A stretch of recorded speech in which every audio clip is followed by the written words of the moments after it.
சாயப்பா துணை. செல்வமே, இன்று நான் சொல்வதை முழுமையாக கேட்டுவிட்டு பின்பு நீ செல் என் தங்கமே. இது அப்பாவின் அன்பு கட்டளை. சில சமயங்களில் நான் சொல்ல வருவதை கேட்காமல் என்னை நிராகரித்து விடுகிறாய். என் வார்த்தைகளுக்கு பல சமயங்களில் மதிப்பளிக்க மறந்து விடுகிறாய். ஆனால் உனக்கு கஷ்டம் என்று வரும்பொழுது நான் சாயப்பாவை இத்தனை நாட்களாக வணங்கினேன். ஆனால் அவர் எனக்கு எந்த நன்மையும் செய்யவில்லை. மாறாக எனக்கு கஷ்டத்தை மட்டுமே கொடுத்து கொண்டிருக்கிறார் என்று என் மீது கோபம் கொள்கிறாய். செல்வமே, நீ என் மீது கோபம் கொள்ளக்கூடாது. நான் எப்பொழுதும் உன்னையே நினைத்து கொண்டிருக்கிறேன். உனக்கு எது நல்லது என்று எப்பொழுதும் உன்னை பற்றியே யோசித்து கொண்டிருக்கிறேன். அப்படி இருக்கையில் சாயப்பா என் பிரச்சனைகளை பார்த்து கொண்டு வேடிக்கை பார்க்கிறார் என்று நீ சொல்வது நியாயம்தானா என் செல்வமே? உன் வாழ்க்கையில் இதுவரை நீ கண்ட தேடல் என்னவென்று யோசித்துப்பார் என் செல்வமே. உன்னுடைய கடந்த காலத்திலும் நிகழ்காலத்திலும் எவ்வளவு மாற்றங்களை நான் உருவாக்கியுள்ளேன் என்பதை யோசித்து பார் என் செல்வமே. இவ்வுலகில் மனிதன் தன்னைத்தானே தேற்றிக்கொள்ளத்தான் மிகவும் போராட வேண்டியுள்ளது. அதற்கு காலமும் மௌனமும் நம்பிக்கையும் விட மிக சிறந்த ஆறுதல் வேறெதுவும் இருக்க முடியாது. எந்த ஒரு சூழ்நிலையிலும் செய்த தவறை மறைக்க அடுத்தவர்கள் மீது பழி போடாதே. செய்த தவறை ஒப்புக்கொண்டு மன்னிப்பு கேட்டுவிடு. அச்சமயம் அவர்கள் மன்னிக்கவில்லை என்றால் கூட பரவாயில்லை. தகுதியுள்ளவர்கள் மட்டுமே இவ்வுலகில் வெற்றி பெற முடியும். இதுவே காலத்தின் தீர்ப்பாகும்.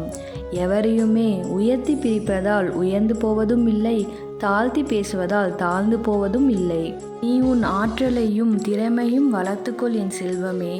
நீ எதையாவது மாற்ற விரும்பினால் முதலில் அந்த எண்ணத்தை மாற்று.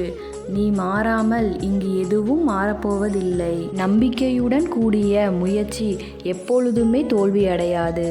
எளிமையான வாழ்க்கையும் உயர்ந்த சிந்தனையும் இருந்துவிட்டால் அங்கு மகிழ்ச்சிக்கு குறைவே இருக்காது. இரக்க குணம் அதிகமானால் துன்பம் குறையும், மகிழ்ச்சி பன்மடங்காகும். அது மட்டுமின்றி இரக்க குணம் ஒரு மனிதனின் ஆரோக்கியத்தை வலுப்படுத்தும். அன்பு செலுத்தினால் மனிதன், இரக்கம் கொண்டால் புனிதன். எனவே எதற்காகவும் கவலை கொள்ளாதே. உன்னுடைய இந்த கடினமான நிலை, துன்பமான நிலை கூடிய விரைவில் மாறும். நீ எல்லா வளங்களையும் பெற்று சீரும் சிறப்புமாக வாழப்போகின்றாய். உனக்கு நிழலாக நான் இருக்கிறேன். நான் எப்பொழுதும் உயிருடனேதான் இருக்கிறேன். என்னிடம் வருபவர்களுக்கும் என்னிடம் தஞ்சமடைபவர்களுக்கும் என் உபதேசத்திற்காக தீவிரமான நம்பிக்கையுடையவர்களுக்கும் நான் எப்பொழுதும் உயிருடனேதான் இருக்கிறேன். அவர்களுக்கு என்னால் முடிந்த நன்மைகளை அளித்து கொண்டே இருப்பேன். உனக்கான நல்ல காலம் பிறக்கப் போகிறது என் செல்வமே. நம்பிக்கையை மட்டும் இழந்து விடாதே. உன் வாழ்க்கை களை கட்டப் போகிறது. இந்த சாயப்பாவின் ஆசையோடு செய்யும் முயற்சி என்றும் வீண் போகாது.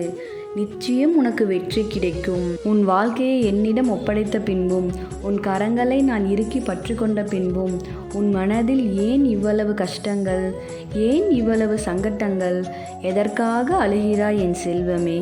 உனக்கு பக்கபலமாக உன் அப்பா நான் இருக்கிறேன். நீ இழந்த பொருட்களை மீட்டு உன் கைகளிலே ஒப்படைப்பேன். உனக்கு மட்டுமே சொந்தமான பொருளை உன்னிடமே சேர்ப்பேன். பிறர் கைகளுக்கு அதை செல்ல நான் அனுமதிக்க மாட்டேன். என் வாக்கு என்றுமே பொய்த்ததில்லை. எனக்கு மாதா, பிதா, குரு, தெய்வம் மற்றும் எல்லா உறவுகளும் என் சாயப்பா தான் என்று சொல்லுவாய். அப்படி இருக்கையில் உனக்கு வேண்டியதை உன்னிடம் ஒப்படைக்காமல் இருப்பேனா என்ன? எல்லாம் தக்க சமயத்தில் உன்னிடம் வந்து சேரும். கவலை கொள்ளாதே என் செல்வமே. நல்லதையே நினை. நிச்சயம் உன் வாழ்க்கையில் நல்லதே நடக்கும். சாயப்பா இருக்க பயம் ஏன்?